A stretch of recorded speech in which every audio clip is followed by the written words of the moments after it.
উত্তর ও উত্তর পূর্বাঞ্চলে পানি বৃদ্ধি, জলাবদ্ধতা, বন্যার শঙ্কা নিয়ে আরও জানাতে নীলফামারী ও শেরপুর থেকে যুক্ত হচ্ছেন সহকর্মীরা।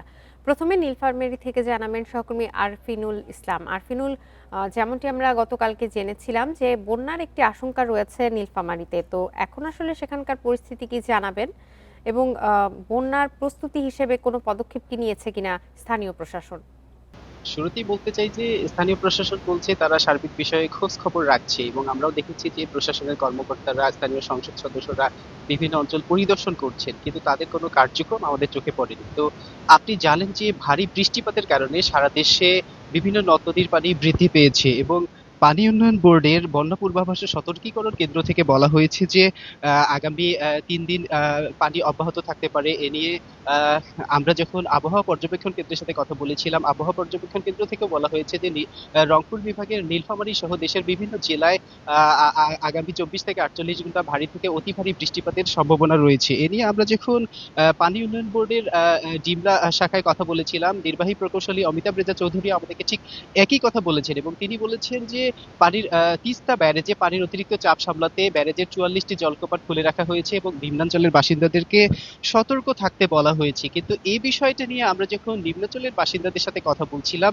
তারা আমাদেরকে বলবার চেষ্টা করছিল যে অতি ভারী বৃষ্টিপাত, জলাবদ্ধতা এবং বন্যা পরিস্থিতি তাদের জীবনকে আসলে এক প্রকার দুর্বিষহ করে তুলেছিল। আসলে সবচেয়ে বেশি ভোগান্তির কারণ হয়ে দাঁড়িয়েছে নিম্নাঞ্চলের বাসিন্দাদের যে সড়ক ও যোগাযোগ ব্যবস্থা। কারণ বিভিন্ন সড়ক রাস্তাগুলো রয়েছে যেগুলো আসলে পানিতে প্লাবিত হয়ে গিয়েছিল এবং পানি কমে যাওয়ার পরে সেগুলোতে জলাবদ্ধতা দেখা দিয়েছে এবং এই যে নদী বেষ্টিত এলাকাগুলো ছাড়াও নীলফামারী জেলার ডিমলা, জলঢাকা, কিশোরগঞ্জ এবং ডোমার উপজেলার অনেক মানুষ রয়েছেন যারা আসলে রিক্সা, ভ্যান এবং ব্যাটারি চালিত অটো ভ্যানে মানুষ, যাত্রী এবং মালামাল পরিবহন করে জীবন এবং জীবিকা নির্বাহ করেন। তো তারা কেউ কেউ আমাদেরকে বলবার চেষ্টা করছিলেন যে তাদের এলাকায় বেশ কিছু সড়ক রয়েছে যেগুলোতে পানি জমে একেবারে হাঁটু সমান কাদার পরিস্থিতি তৈরি হয়েছে এবং এই সড়কগুলো দিয়ে গাড়ি নিয়ে চলাচল একেবারে অনুপযুক্ত হয়ে পড়েছে। কোনোভাবেই তারা যাতায়াত করতে পারছিল না। এ বিষয়ে তারা বলছিল ভাঙন কবলিত কিছু কিছু এলাকায় পানি উন্নয়ন বোর্ড কাজ করলেও এই সড়কগুলোর ব্যাপারে তাদের আসলে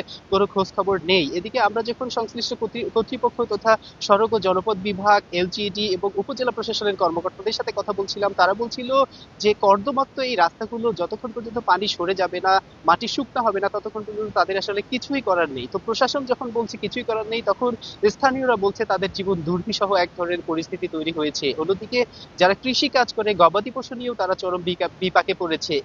উপজেলা প্রশাসন সহ জেলা প্রশাসন বলছে তারা সার্বিক বিষয়ে খোঁজ খবর রাখছে। তো নীলফামারীর যে বিভিন্ন নদ নদীর পানি বৃদ্ধি পাওয়ার পরে বন্যা পরিস্থিতি, সেখান থেকে এই ছিল আমার কাছে সবশেষ খবর। আরফিনুল, আপনি আমাদের সাথেই থাকুন। এবার শেরপুর থেকে জানাবেন সহকর্মী মেরাজ উদ্দিন। মেরাজ, আমরা নীলফামারীর খবর শুনছিলাম, তো শেরপুরের এখনকার পরিস্থিতি কি আমাদেরকে অবশ্যই জানাবেন এবং কতটা ভোগান্তি পোহাতে হচ্ছে সাধারণ মানুষকে? হ্যাঁ, আপনার দেশের সীমান্তবর্তী শেরপুর জেলা গারো পাহাড়ের পাদদেশে। আর এই এই জেলার অন্তত 4টি নদী রয়েছে গারো পাহাড়ের থেকে প্রবাহমান। এই ভোগাই, চেল্লাখালী, মহারশী এবং সোমেশ্বরী নদী। গতকালকে কিন্তু এই 4টি নদীর পানি কিন্তু ব্যাপকভাবে বেড়ে যায়, বিশেষ করে টানা বর্ষণ এবং পাহাড়ি ঢলের কারণে। এবং গতকাল থেকে কিন্তু শেরপুরে বৃষ্টিপাত অনেকটা কমে এসেছে এবং যে কারণে কিন্তু এই নদীগুলির পানি অনেকটা উজানের দিকে কমে হ্রাস পেয়েছে এবং পাশাপাশি ভাটি এলাকা শেরপুর সদরের গাজীর খামার ইউনিয়নে নিম্নাঞ্চল সমূহ পানি ঢুকে পড়েছে। আমরা আরেকটা বিষয় আমি আপনাকে জানিয়ে রাখতে চাই, আমি এই মুহূর্তে আছি চেল্লাখালী নদীর পাড়ে এবং এই নদীটাতে কিন্তু আসলে গতকালকে কিন্তু পানি ব্যাপকভাবে বেড়ে গিয়েছিল এবং বিপদসীমার উপর দিয়ে পানি প্রবাহিত হয়েছিল এবং এই নদীতে কিন্তু সন্ন্যাসীবিটা নয়াপাড়া নামক একটা স্থানে একটা ব্রিজ কিন্তু পানির তুরে ভেসে যায় এবং এই জায়গায় অল্পের জন্য কিন্তু প্রাণে বেঁচে যায় 5 জন মানুষ। এখানে শিশু এবং পুরুষ সহ 5 জন ছিল সেই ব্রিজের উপরে এবং সেই জায়গা থেকে কিন্তু ব্রিজটা পানির তুরে ভেসে যাওয়ার সাথে সাথে তারাও কিন্তু পানিতে ভেসে গিয়েছিল এবং অনেক মানে একটা পর্যায়ে তাদেরকে আসলে রক্ষা করা হয়। এবং তারা পাড়ে চলে আসে। এবং আমি আরেকটা বিষয় আপনাকে জানিয়ে রাখতে চাই যে এই যে জেলার আরেকটি নদী রয়েছে মৃগী নদী, এই মৃগী নদীটিতে কিন্তু মৃগী নদীতে কিন্তু গতকাল থেকে পানি বৃদ্ধি পেতে শুরু করেছে এবং আজকেও এই নদীটাতে পানি বাড়ছে।